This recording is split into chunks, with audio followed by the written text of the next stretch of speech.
Okay, so want to take a look at structural model and fitting structural models of network formation and that combine aspects of both strategic formation and chance meetings. And the idea here is that we can build these models to explore the fact that in a lot of settings there's going to be some choice involved, but also some chance involved, and we might want to estimate things like relative roles. And the random models can be too extreme, the strategic models can be too extreme. We've seen the beginnings in terms of the exponential random graph models of ways to combine some of these things. But we can also, in particular instances, fit models that are more precise to the setting involved and more directed at asking a very specific question. And so, for instance, let's ask a question of, when we see homophily, how much of that was due to the choices of the individuals and how much of that was due to the fact that you're more likely just to be meeting individuals of your own type rather than choosing to interact with individuals of your own type. So if we want to ask a question like that, can we build a simple model to address that? And so here, what I want to emphasize is really the techniques for doing this rather than a specific model. So this is going to be a very specific and stylized model, but what I want to do is just illustrate that you can do similar things where you build what you think is the right model for a particular application, and then use that to generate networks, look at the networks that come out, try and match them up with the data, and that'll allow you to fit parameters to the model that best match the data, and then do statistical tests to see whether certain things are really going on, how much choice is really going on, how much chance is really there, how much noise is in the data, and so forth. So that's the idea here. And so I want to emphasize basically an approach rather than taking so seriously the specifics of this particular model. It's more as an illustration, an example, than to be taken seriously as the model. So in terms of application of homophily, let's suppose that we've got two groups, Group A and Group B, and they form fewer cross, say, race relationships than would be expected given their population mix. So if we go back to our ad health data and look at one of those high schools, and we see a segregation by race, we could ask, is this due to structure? So maybe they just don't meet each other very often. They don't meet each other very often because in the school, there are certain kinds of structural patterns in terms of the way that courses are organized or the way that people take extracurriculars that don't allow for many meetings between different races? Or is it due maybe to the preferences of Group A or the preferences of Group B or both of the preferences and so forth? So can we begin to sort these things out? Okay. So I'm going to just take a look at a couple of papers, the techniques from a couple of papers that with Sergio Curarini and Paulo Pin from 2009 and 10. And what we'll do is we'll specify how much utility a given individual gets as a function of the friendships they have.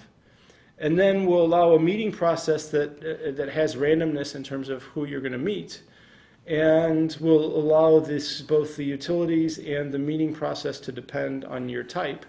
So in this case, say your race, or your gender, or your age, or your profession, whatever it might be, and then begin to see what comes out of that, and try and match up the parameters to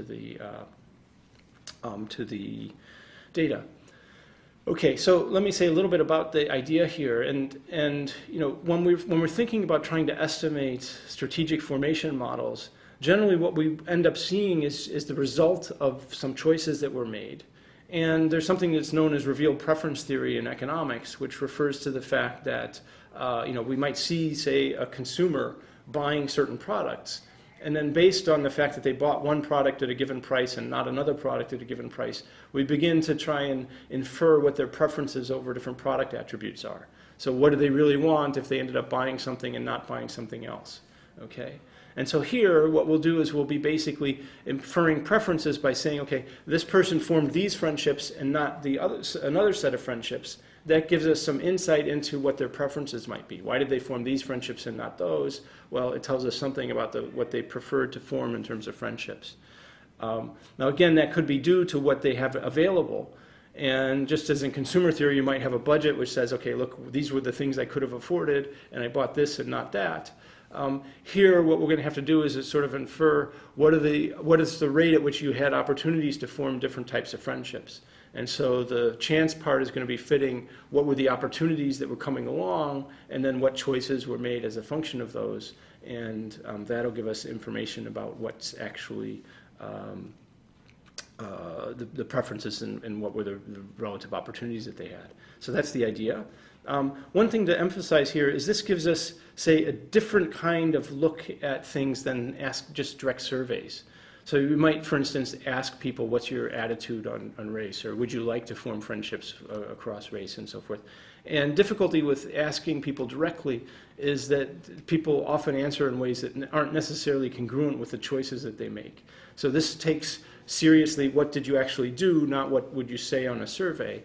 And sometimes there can be differences about this, and so this is a different way of sort of measuring attitudes towards things like race or gender or age or whatever it might be in a particular context.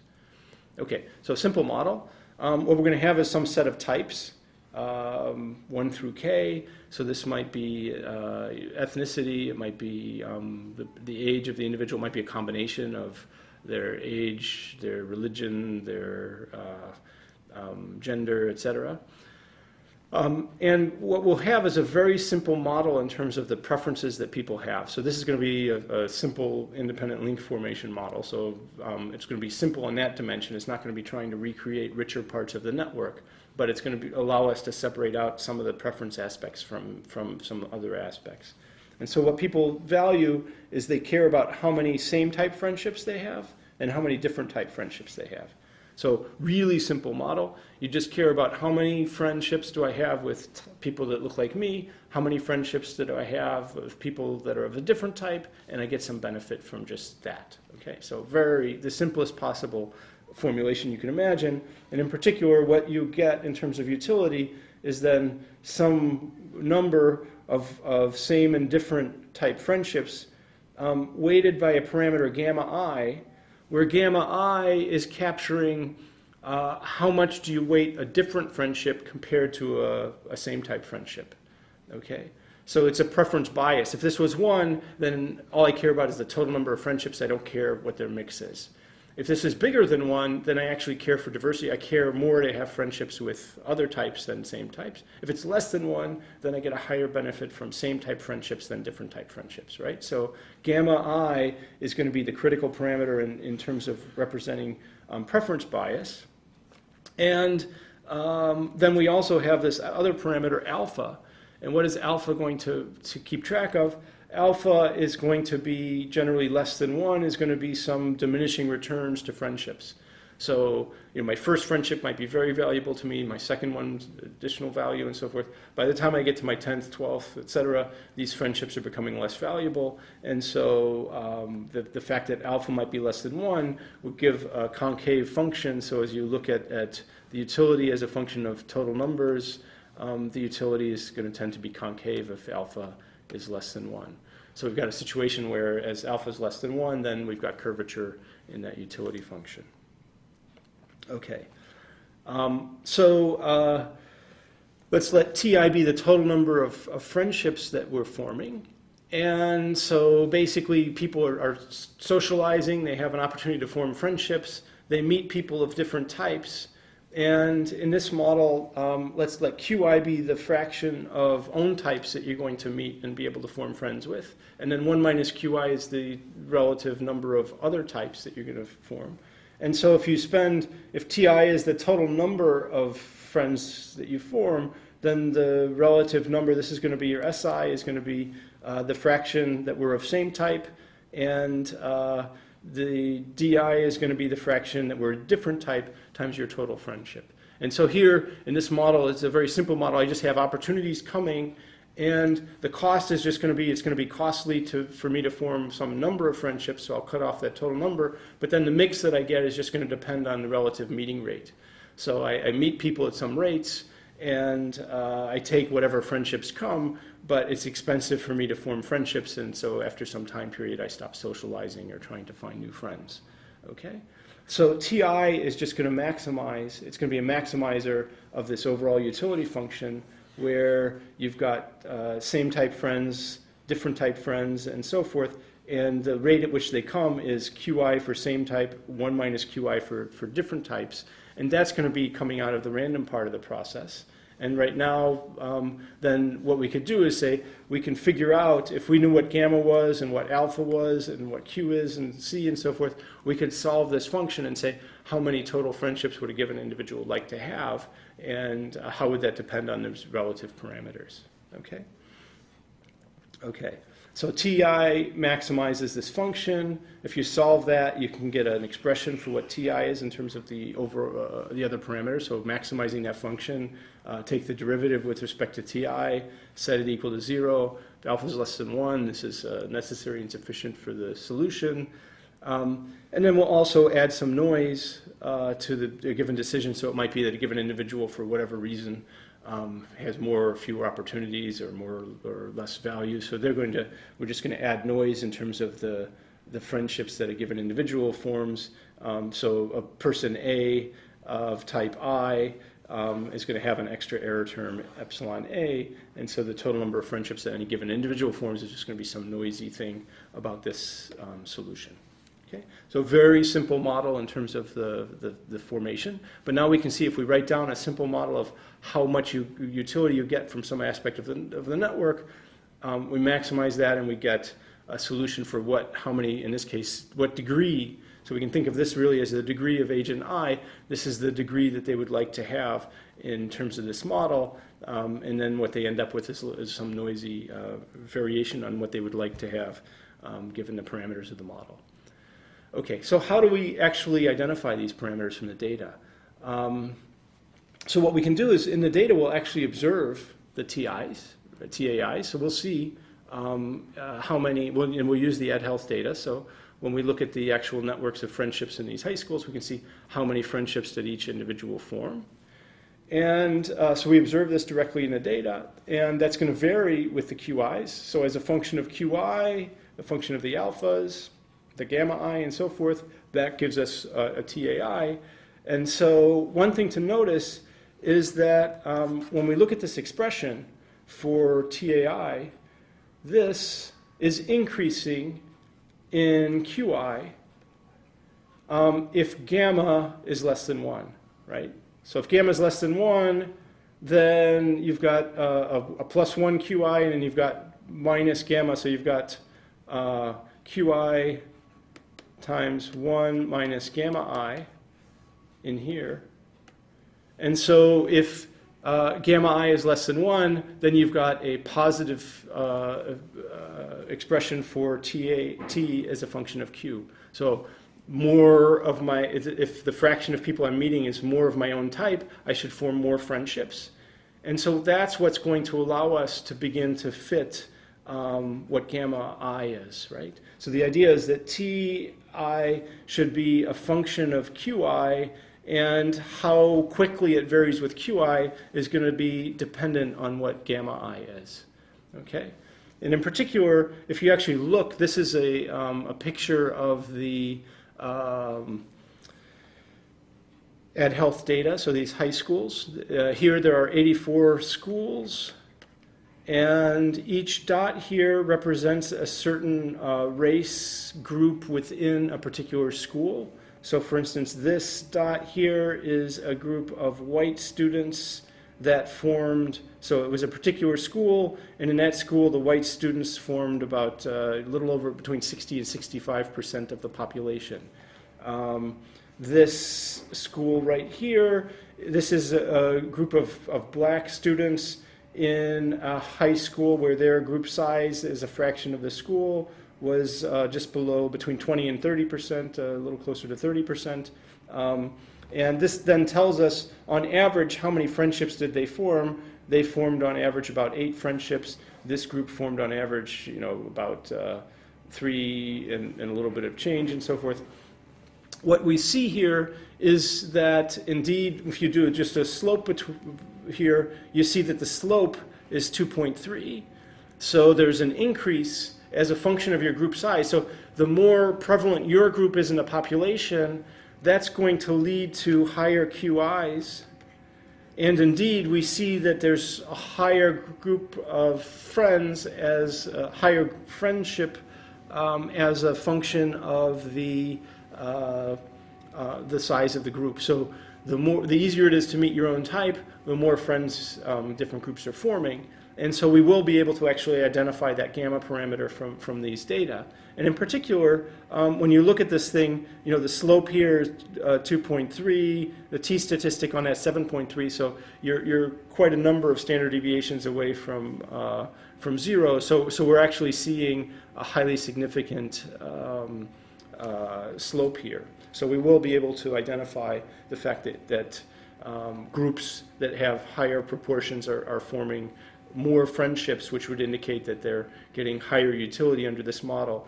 And we can then estimate what the gammas are based on that. And in particular, I'll just sort of show you the best fit lines. If you look at the best fit lines for different parameters, for different races, you'll end up seeing different slopes, and that'll allow us to back out gamma i's, the gammas for different races, because each one of them having a different relationship between how big their size is, group size is, and then how many friendships they're forming.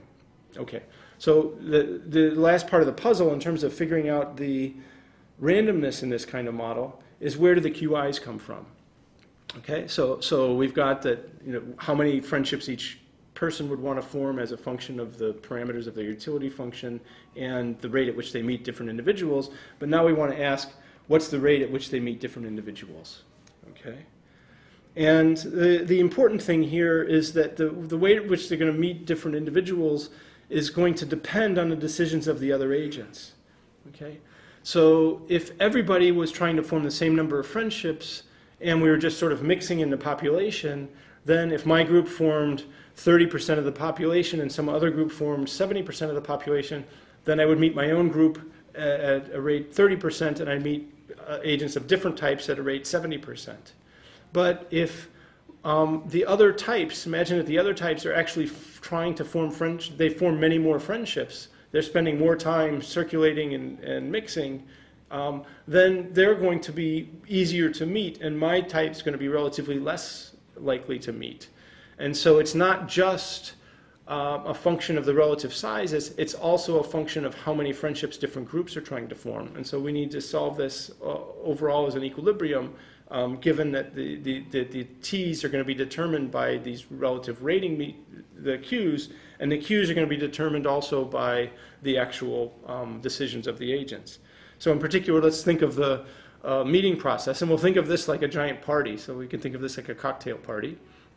So let's think of a given individual, say, is a green agent. And this green agent is bouncing around in a party where there are green agents and red agents. And so what's going to happen, imagine that the incoming proportion of reds is 80% and greens is 20%.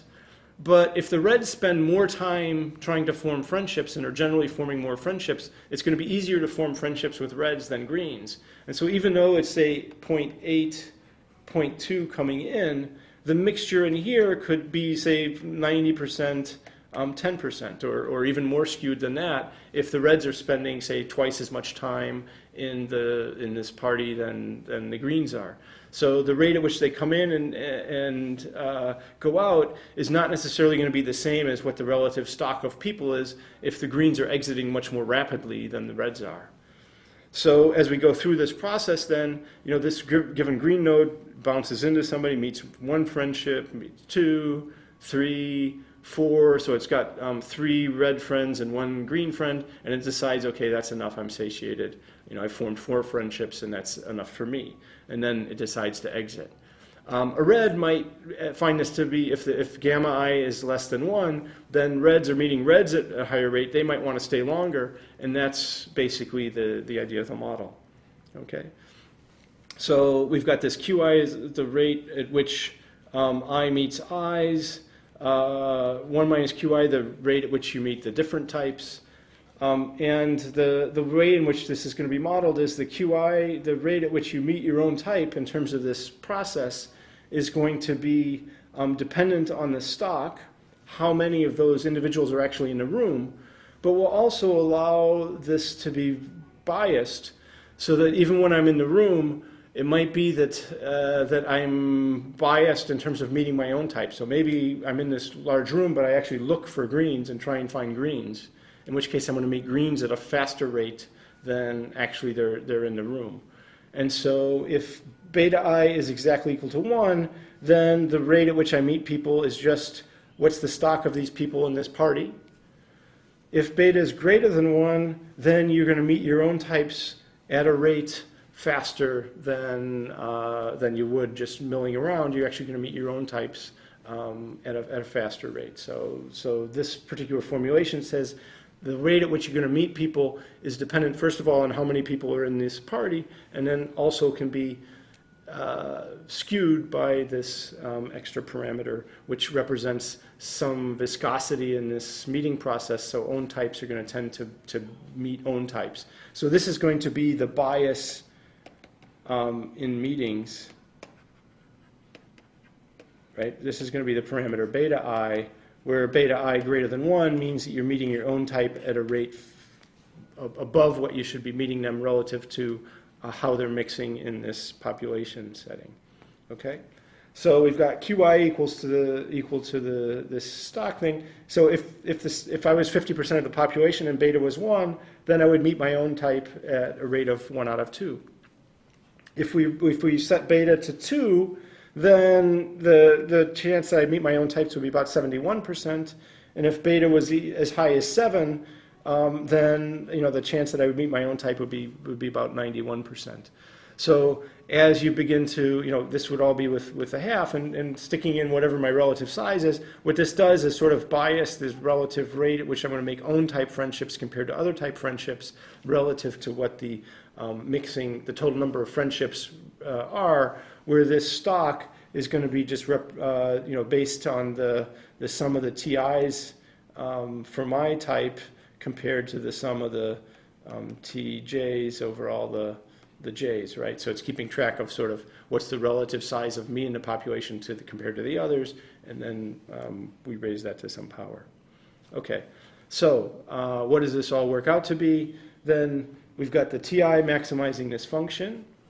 The stocks are going to be relative to the relative number of meetings that different groups want, rated by their relative sizes. And then the meetings are going to be determined by what the stock is raised to these bias parameters. And so if the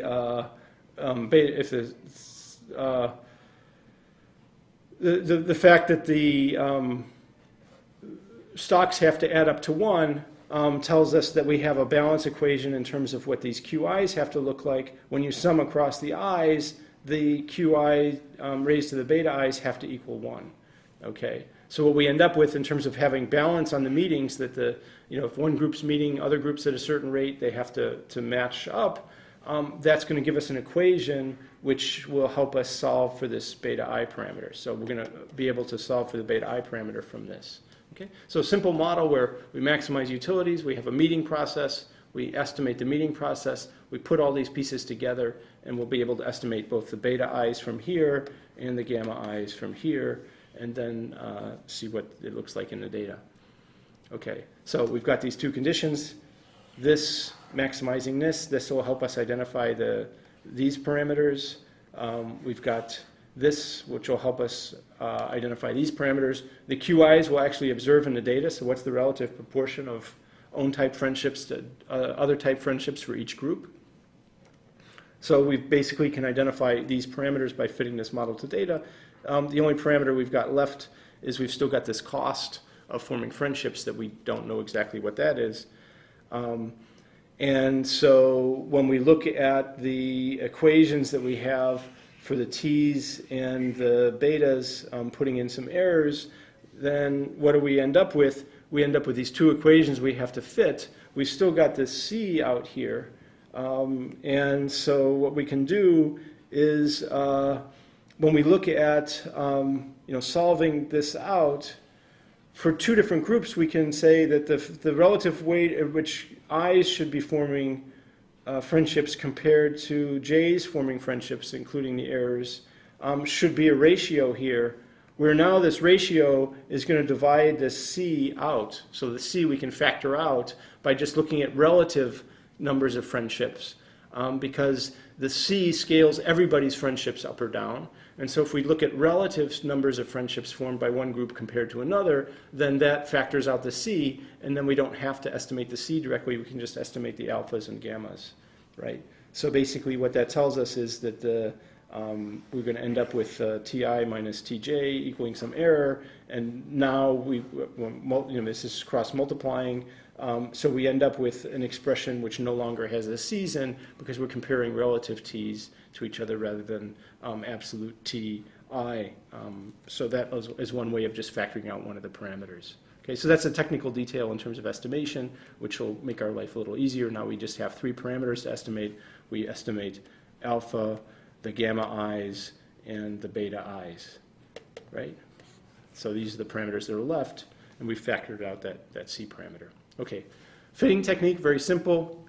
What we'll do is we'll just build a grid of alphas, beta I, gamma i's. So we've got a grid over all these things. For each network and each school and each specification of biases, we can see what's the actual number of total friendships that would be predicted for each group, what's the realized number, and so we can calculate an error in terms of how big the error is in total friendships compared to what it was, what's the error in terms of actual group, relative group meeting rates, the QIs. So these predict TIs and QIs, right? So for each one of these, that predicts TIs and QIs, and then we can look at what the actual ones in the data are and sum the squared errors across all the networks. So for each one of these, we're going to have, say, if we have 4 races, we'll have 4 sets of TIs, 4 sets of QIs, and we can sum the squared errors. For each school, we'll have a set of 8 errors, sum all those up, and then choose the biases to minimize the weighted sum of the squared errors. Okay? So we just choose those things to minimize these. Okay, so what do you get when you fit this? So you can go through. There's actually 5 categories of students, because there's the Asians, blacks, Hispanics, whites, and there's also some that are miscoded or didn't indicate race. So we have some others. And then we have the fit. Alpha comes out to be about 0.55, so roughly like a square root in terms of diminishing returns. When we look at gammas, what do we get? We get Asian, they get different type friendships are worth about 0.9 of a same type friendship. Blacks, 0.55, Hispanics, 0.65, whites, 0.75. So we get different fits of that parameter. All of them are less than 1, but they're varying in terms of at what rate they would like to form, or they get a value of different type friendship compared to same type friendship. And then the second thing we have are these beta parameters. And the beta parameters indicate that for Asians and blacks, we're seeing a high rate of bias towards meeting own types. So a good portion of the bias that they actually observe is due to the fact that they're meeting themselves at a much higher rate. Whereas for Hispanics and whites, these parameters are much lower, and in fact the whites see a mixing rate which is roughly 1, Hispanics about 2.5, and then Asians and blacks a factor of 7 higher. Now, one thing we can do is then ask, are these statistically significant numbers? Do we have any idea whether these could be, maybe all these numbers are just noisily different from 1, and in fact the model isn't all that different.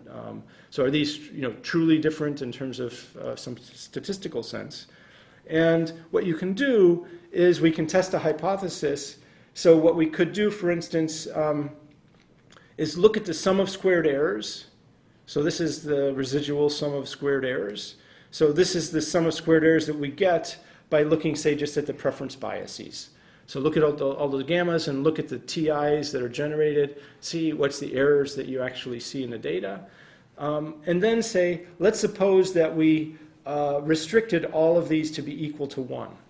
So we forced all of the gamma parameters to be equal to 1. Okay, so you force those to be equal to 1, and then you do the best fit of the model. What you would end up with alpha would drop to 0.2, but the error would go up to 17,000 compared to 4,000 when you allow these parameters to vary. Then you can do an f-test. And what this says is that this the f value here is 42. The f threshold for even a 99% confidence level is 3.3. So this thing is way, I mean, the size of the squared errors that you're getting is so much larger. It's a factor of 4 larger. So you're getting basically, a huge amount of the error is actually being explained by allowing these gammas to differ. So if you allow the gammas to differ across race, you're actually explaining a huge amount of the error. The error blows up by a factor of 4 when you force all of these gamma parameters to be equal to 1. So you can reject. So the ones reds here indicate that you're rejecting these things, this particular hypothesis. So they're certainly not all equal to 1 statistically under this particular model. Are they all equal? Well, the error goes up to 61.75. If you forced them all to be equal, the best guess would be that they're all 0.8. Okay, and then you can ask, okay, is it true that Asians and blacks have the same preference parameter bias? If you fit a model where you force those two things to be the same and re-estimate the model, you'd end up with an estimate of alpha to be 0.7. The gammas for those two races that are forced to be the same, the Asians and blacks, would be 0.8. And then so forth. What would the error be there? Well, it would go from 4,700 to 5,300. It actually has an F value of 9.93. It's still highly significant. So it looks like Asians and blacks have different parameters. The reduction in the error is not just due to randomness. So using these kinds of models, you can go through and do F-tests and other kinds of statistical tests by looking at the errors you observe under the model and the errors that you would observe if you forced or if you work with some null hypothesis or alternative hypothesis than the one that allows all of the parameters to be fit. That gives you a new set of estimations. You can compare the errors that you get under the two and then ask whether that reduction in error came up at random or not. A standard statistical test, here, in this case an F-test, tells you which ones. So you can't reject the hypothesis that Asians and whites have the same preference bias. You can reject the hypothesis that Asians and blacks have the same, and so forth. So you can go through and do, so blacks and Hispanics are not distinguishable here. But blacks and whites are distinguishable, right? So when you look at these F-tests, which ones are statistically significant, you get certain differences that you can say are statistically significant and other ones are not. Okay. You can do the same thing for the meeting bias. You can go through and, the same kind of tests. And indeed, the meeting biases are also highly significant. So it really appears that there's bias both in preferences and in meetings. And what this, again, what I want to emphasize here is not this particular model, but this approach of if you're careful about writing down a structural model and you can begin then to derive implications of that model then generates certain observed patterns, match those patterns up with the data. So in this case, what it was generating is total number, the degrees of all the agents and the relative fractions of friends of different types they should have. And then we can look at the degrees and fractions of different friends that they have in the data, try and best match those parameters up. That gives us estimates for the preference parameters and so forth, and then we can test whether they're significant and learn something about the relative choices that were made. Here it appears that both choice and chance were present. If you believe the model, then it looks like people have biased preferences towards own type, and that's accounting for the fact that you're forming more friendships when you're put in a school that has more of your own type. And so we end up with estimates there. And the kind of thing that allows one to do is then do analysis where you can go to look at, say, counterfactuals. What would happen in a school if we change the way in which people meet? And so we try and eliminate that beta parameter and move that towards 1. So we want to make sure that everybody meets each other. How much of an impact is that going to have on friendship formation? Using this model, you could begin to estimate something like that. So it allows you to look at different policies, or as opposed to a policy that tries to influence a preference parameters, that would have a different impact on what would happen. And so using a model like this, you could begin to sort those things out. And so this is just an idea of one particular model that marries strategic formation with some randomness, very specific model, but it's a technique that can be used much more generally.